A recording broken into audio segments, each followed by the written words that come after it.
কপাল বালা হইতে ছুটাইলে আর লিস্টের দায় তখন কই চাললাম নইলে হেবেন হইল বিএনপি সহসভাপতি ঢাকায় সহসভাপতি হতে পারে হ্যাঁ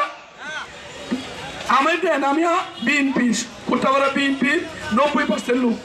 এখানে দুইটা সেন্টারে বিএনপি পায় 5,500 5,000 ভোট আওয়ামী লীগ পায় 200 250 বা 150 সেই জায়গায় মাহমুদ আলীর বাইরে তো চিনেন প্রভাবশালী আওয়ামী লীগের নেতা তার বাইরে বানাইছে বিএনপি নেতা কোটাপাড়া একজন আরেকজন হইলো আবু বকর সে শ্রমিক লীগ করতো ওই যে বাসের টাকা তুলে হেরে বানাইছে নেতা এলো কোটাপাড়া 2 জন নেতা বুঝছেন তো আর শহীদুল্লাহ তারা 2-3 জন নাম হয়েছি না হেল হলো বিএনপি না বাতিদার মতো একটা আসরাই বাজার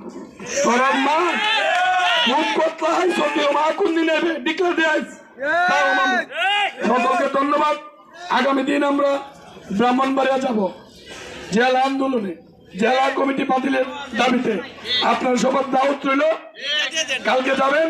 আর 10টায় গার্লস স্কুলের সামনে যাবেন এখানে বাস থাকবে বাসে আমরা যাব আর 18 তারিখ বিশ্ব রোডে আমরা অবস্থান করব কোন নেতা কর্মী কোন ডাউট পাট ভোট দিতে যাবে না ব্রাহ্মণবাড়িয়া ইনশাল্লাহ আমরা বিশ্ব রোড প্রতিরোধ করবো।